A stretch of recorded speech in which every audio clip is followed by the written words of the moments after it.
Probably one of the coolest kits that I have seen in any game at any point. But before we even get into that part, I just want to talk about the way he looks. He's got, you can see, like, I guess, like the futureness of the realm, but still kind of retaining some of what we know. So in the future, we kind of envision for the realm is the corruption was something that kind of started slow and escalated over time. So technology was allowed to kind of advance along still pretty aggressively. So Atlas does have access to some technology and tricks that may not be available in the current age of the realm, but not far off either. And at a certain point, even with all this advanced weaponry and ability, that the corruption still manages to overtake everyone in the realm, paladin and magistrate alike. So, like I said, new frontline. I mean, I guess you could kind of imagine he's really big. Normally, Yep.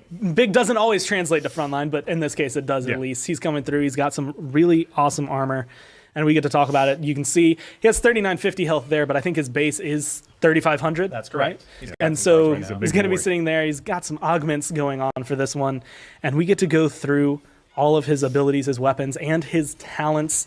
But first, we're going to look at the chrono cannon, the thing you see on the right side of your screen. So, Charles, why don't you just talk to us about what this weapon is and how unique it is? Yeah. I guess, so speaking of like the 210 gun arm in the room, so Atlas's in hand is the chrono cannon, and it's a very interesting weapon.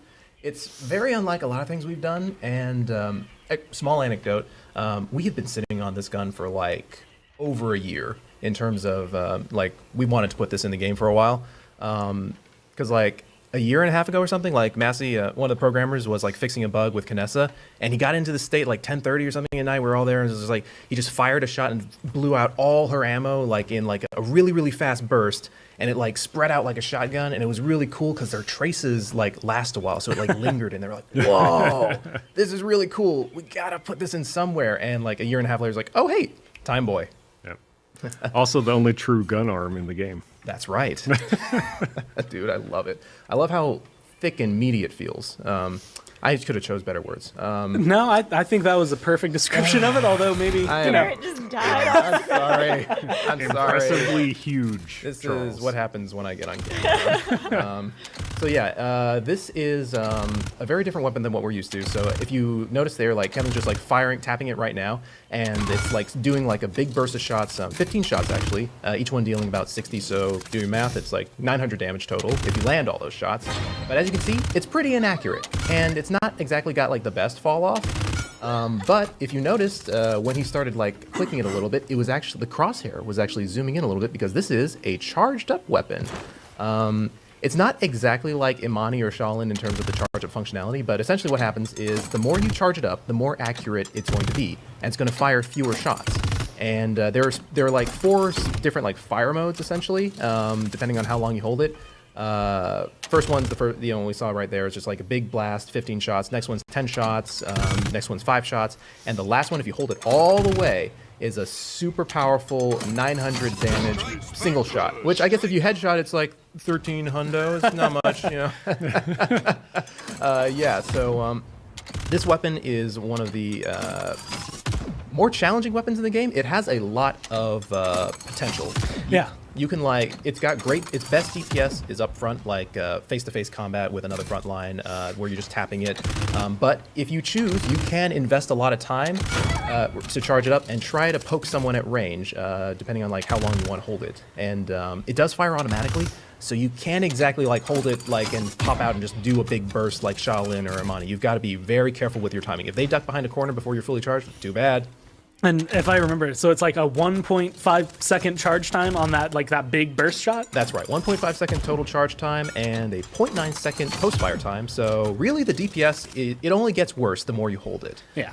And if you notice, his reload is actually him rewinding the bullets back into his gun, which is such a cool touch. Dude, there's so many cool touches on this gun. I love it. Yeah.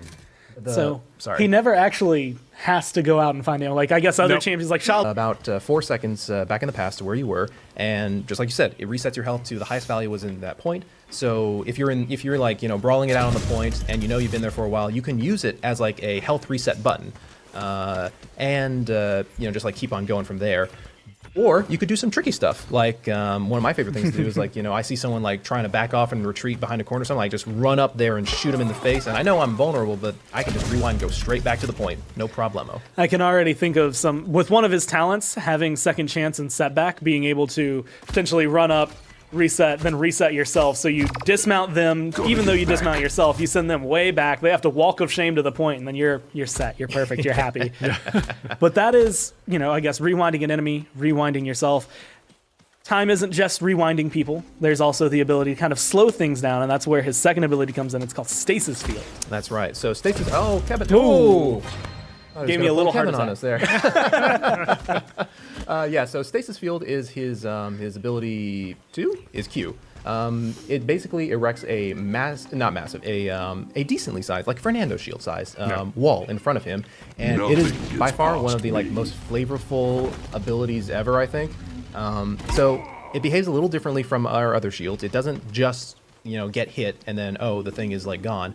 What it does is it will slow down whatever gets shot through it and pretty much nullifies its offensive capabilities. So like those Cassie arrows, you normally can't see them because they're so fast, but here you can just see them. So it's cool. Whoosh in there, and the sound stays on it, so you can kind of get that weird sort of eerie feeling from them, and it's really dope. This ability really makes him feel like he has actual control over time, which is awesome. Yes. This was one of the ones that I've gotten to hear about every single time, but I've never actually seen it in game, and that is an incredible feat. Because I was actually making a joke about this earlier, where it's just you finally get to see what Cassie's bolts look like, or what a bullet that's going flying by. So you get to actually maybe enjoy. The Grover axe is amazing. As so good. But dude, one of the coolest parts is even bullets. Like Victor, Roland made a really cool bullet effect that shoots through it. So it looks like the little thing just slows down and drops. It's really cool. And so, like other deployables, it seems like this is obviously coming up in front of them. But do you get to place it, or is it just when you hit Q, it goes up in front of you? It just sort of is placed in front of you. It's very similar in logic to Barrick's shield. Makes sense. Yeah. The way things are going, there's going to be the slowdown.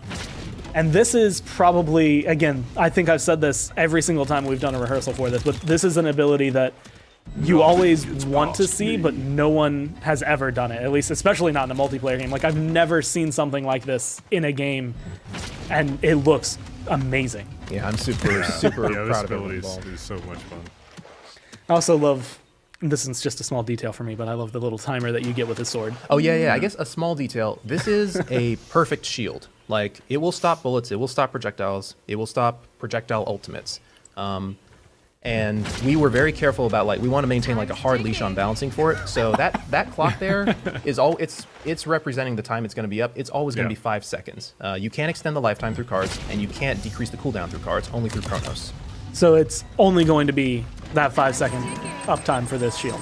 Yep. So if you mistime it even slightly, or if your opponent just waits until it's gone, you're in the clear. You don't have to worry about it. So it's going to be pretty critical, I guess, in timing on that. Plus, I think you said that this one has a pretty decent cooldown on it as well. Yeah, all of Atlas's cooldowns are 12 plus seconds. They're all powerful. You can imagine why. But you've got to be very careful about how you use them. You can't just blow your load and then be like, oh, no, what do I do? Because he is not the beefiest tank. He's got 35 hundo health. He's a little fragile. He doesn't have an aggressive movement ability either. If you think very similar to a Barrack style play, you're going to have to be a little bit more careful. You can survive on the point, but you're not going to survive under heavy fire for long, which is why things like second chance are very important to him. Exactly.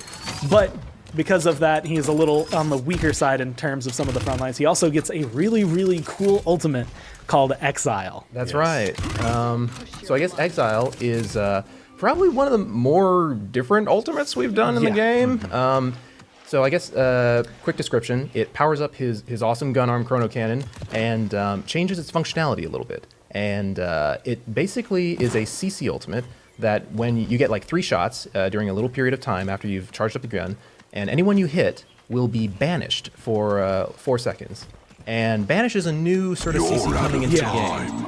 It's not exactly a stun. What it is it's for anyone who's played MOBA games, essentially a get you out of play sort of effect.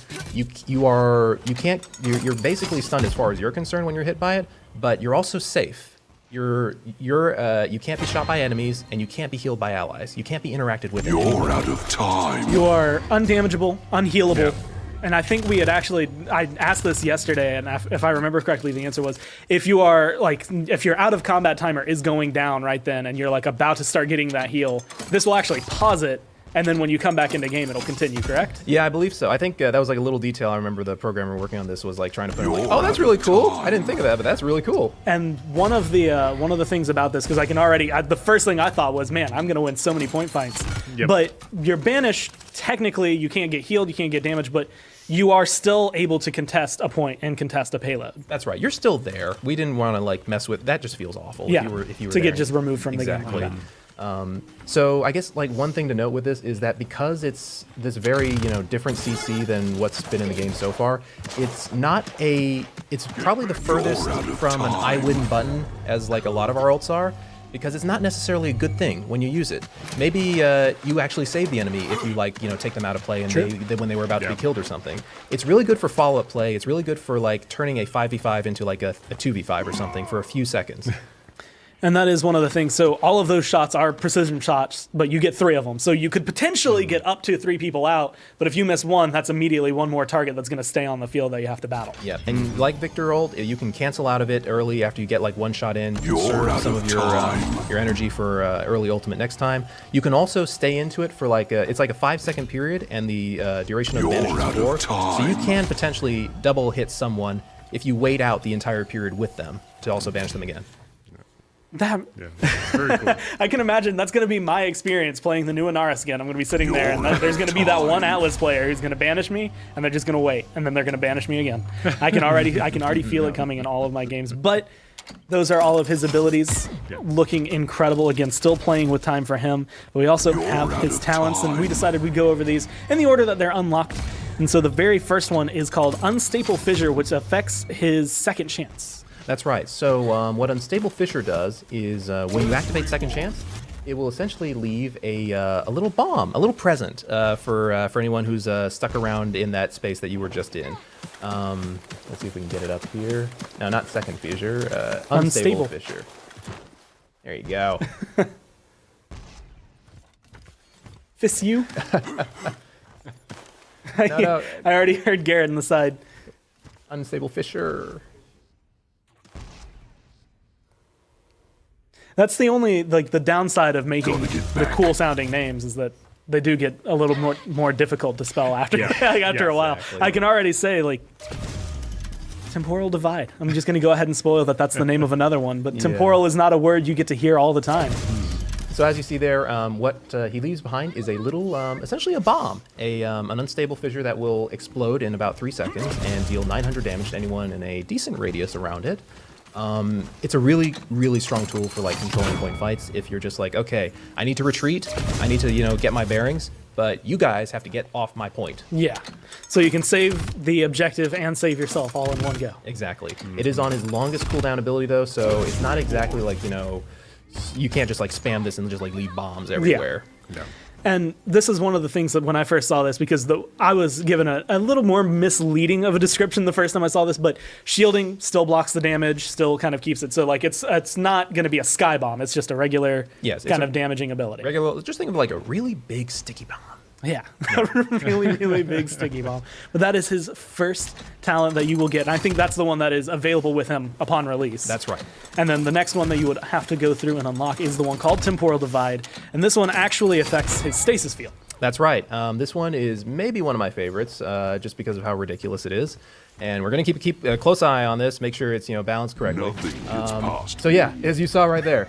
It just makes his stasis field huge. That it makes never it gets old. 6 times bigger, and you can pretty much divide the map. But there is it's like super strong. You can basically lock out a lot of long-range damage dealers this way, but it does have a downside to it. It's one of those few talents with a built-in negative. Your cooldown is increased by 50%, so it goes all the way to 21 seconds. And so, and it's still just the 5-second uptime on the wall as well. That's right. So you're throwing that out there.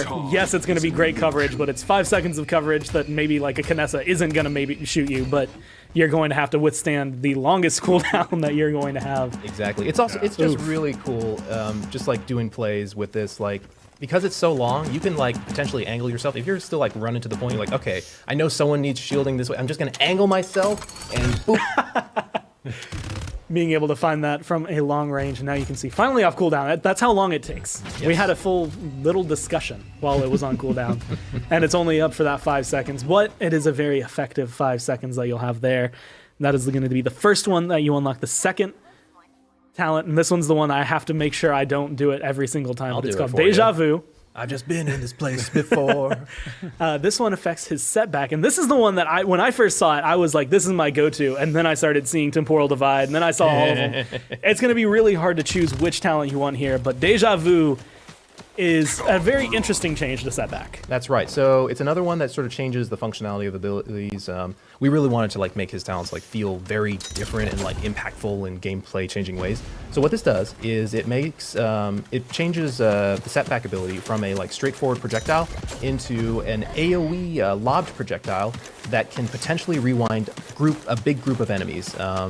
It's a lot slower, but it's a lot more confirmable because of that AoE, and it is just amazing when you're trying to like fight against a death ball comp. They're all just grouped together. Like just imagine like, you know, the classic situation. You're not doing so hot. The payload's rolling in. All 5 of them are just standing there someone's doing an emote. Vivian's just shooting endlessly. This one is just like, okay, I just want to cut that death ball in half. Half of you are now like off. Go somewhere else. Let me pick off these other guys. This was the one that I was thinking. If you get a master riding, you have your own rewind, you have this talent enabled, you run up, you send as many of them back to base dismounted as you possibly can, then you just shoot yourself back to wherever you were and hope for the best at the end of it. But this one's going to be interesting because it is a little more, I want to say, difficult to confirm while easier because it's slower, but because it's a lob, you have to kind of think a little bit more about the angle that it's going to be coming out. Yeah, you're probably going to want to practice this in the shooting range before you actually like start rocking it. A lot of fun gameplay, and it's so slow. Like you could see that coming from a mile away if they're shooting it like that angle. But it is going to be